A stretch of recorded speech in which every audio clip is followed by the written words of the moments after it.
Hello student, आज आपको बताते हैं सेमी सर्कुलर आर्क है आर रेडियस का और उस पर यूनिफॉर्मली चार्ज डिस्ट्रीब्यूटेड है। तो उसके कारण उसके सेंटर पर इंटेंसिटी ऑफ इलेक्ट्रिक फील्ड क्या होगी और उसकी लीनियर चार्ज डेंसिटी दे रखी है लैम्डा। तो ये जो डेरिवेशन है इसको कराते हैं, आपको समझेंगे ध्यान से। ये इसकी जो रेडियस है आर्क की, स्मॉल आर रेडियस दे रखी है और इसकी लैम्डा लीनियर चार्ज डेंसिटी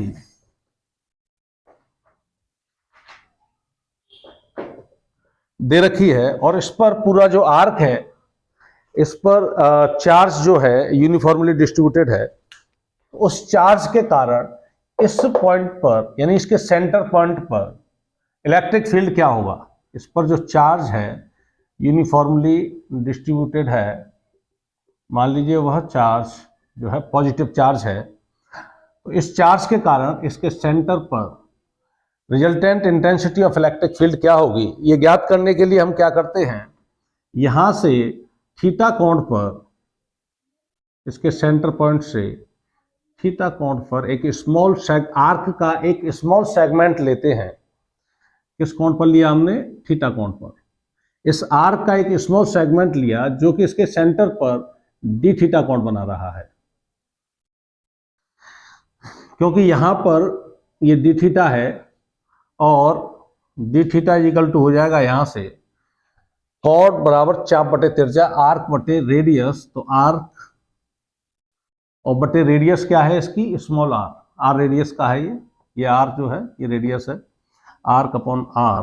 तो आर्क जो है आर डी थीटा, इसकी जो आर्क है ये, इसकी लंबाई हमने निकाल ली आर डी थीटा, क्योंकि लैम्डा जो है लीनियर चार्ज डेंसिटी है और लैम्डा इक्वल टू होता है, लैम्डा इक्वल टू होता है D Q upon D L. Linear charge density यानी यूनिट लेंथ का चार्ज है लैम्डा। तो ये जो हमने लेंथ निकाली है आर्क की, ये लेंथ है R D theta. Unit length का चार्ज है लैम्डा, तो आर डी थीटा लेंथ का चार्ज कितना होगा, उस चार्ज को हम निकाल लेते हैं D Q four arc. Arc के लिए डी क्यू क्या होगा, वह यूनिट लेंथ का चार्ज डी क्यू बटे डी एल। यूनिट लेंथ का चार्ज है लैम्डा, तो आर डी थीटा लेंथ का चार्ज क्या होगा, lambda R D theta. Lambda R D theta इसका ये चार्ज आ गया और इस चार्ज के कारण यहां intensity of electric field positive charge है, तो क्या होगी इससे दूर, क्योंकि स्मॉल सेगमेंट लिया है हमने, जो है स्मॉल सेगमेंट लिया है और स्मॉल सेगमेंट के कारण यहाँ इंटेंसिटी ऑफ इलेक्ट्रिक फील्ड जो है स्मॉल होगी डीई। और ये जो कोण है ये कोण थीटा है, तो ये कोण भी थीटा हो जाएगा, अपोजिट एंगल थीटा। अब ये जो इलेक्ट्रिक फील्ड है डीई, इसके हम जो है कंपोनेंट ले लेते हैं, वर्टिकल कंपोनेंट। एक तो इस डायरेक्शन में आ जाएगा डीई कॉस थीटा और एक इसकी परपेंडिकुलर डायरेक्शन में यह आ जाएगा डीई साइन थीटा। इसके बाद जैसे हमने इस स्मॉल सेगमेंट को थीटा कोण पर लिया है, ऐसा ही एक स्मॉल सेगमेंट यहां भी हम थीटा कोण पर ले लेते हैं। एक स्मॉल सेगमेंट और ले लिया हमने यहां से थीटा कोण पर।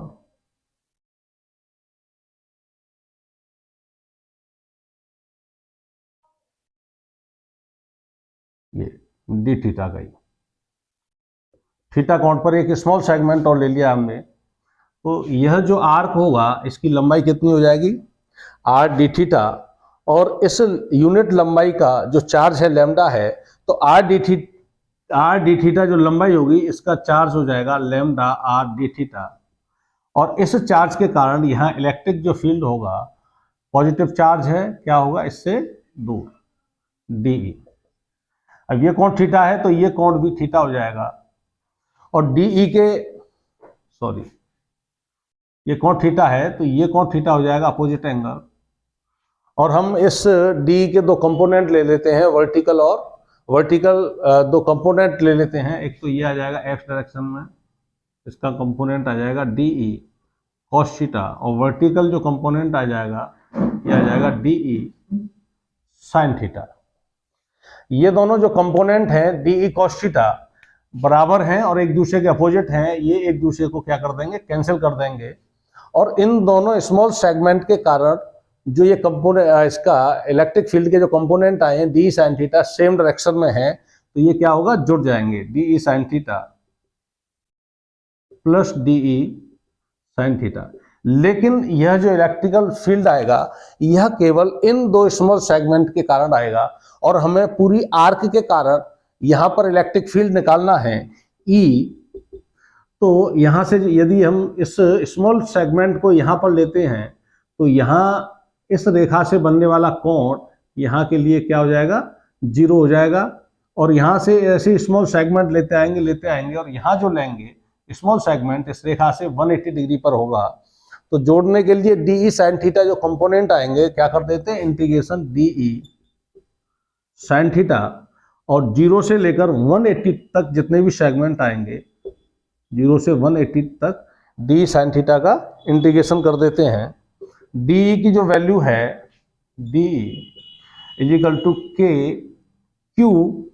Q कितना है, D equal to K Q small जो सेगमेंट है उसका charge lambda R d theta, lambda R d theta upon R square, एक R से एक R कट गया, तो DE इजिकल टू आ जाएगा K lambda d theta upon R। ये जो DE की वैल्यू है वो इसमें पुट कर देते हैं, 0 से पाई तक इसका इंटीग्रेशन होगा K लैम्डा d थीटा बटे R sin थीटा। ये sin थीटा d थीटा को इसी में रहने देते हैं, बाकी K लैम्डा अपॉन R को क्या ले लेंगे, हम बाहर ले लेंगे, इसका इंटीग्रेशन नहीं होगा। K lambda upon R sin theta d theta 0 से पाई तक, और sin थीटा का जो इंटीग्रेशन होता है वो माइनस cos थीटा होता है, तो minus K lambda upon R cos theta 0 to pi minus K lambda upon R cos theta की पहले अपर लिमिट रखेंगे cos पाई यानी cos 180 माइनस cos 0, कितना हो जाएगा, माइनस के K lambda upon R cos 180 की वैल्यू -1 और 0 की वैल्यू -1, तो E इजिकल टू हो जाएगा 2 K लैम्डा अपॉन R, या इसको हम ऐसे भी लिख सकते हैं 2 K की वैल्यू रख दें 1/4 पाई epsilon not lambda upon R, 2 से ये 2 बार कट गया तो ये हो जाएगा lambda upon 2 pi epsilon naught R। इसमें ये है E equal to K lambda upon R 2K lambda upon R या lambda upon 2 pi epsilon naught R। Semi circular जो आर्क है जिस पर यूनिफॉर्मली चार्ज डिस्ट्रीब्यूटेड है, R रेडियस का है और उसका लीनियर चार्ज डेंसिटी लैम्डा है, तो उस आर्क के कारण उसके सेंटर पर जो इलेक्ट्रिक फील्ड होगा, नेट इलेक्ट्रिक फील्ड, उसका डेरिवेशन आपके सामने है।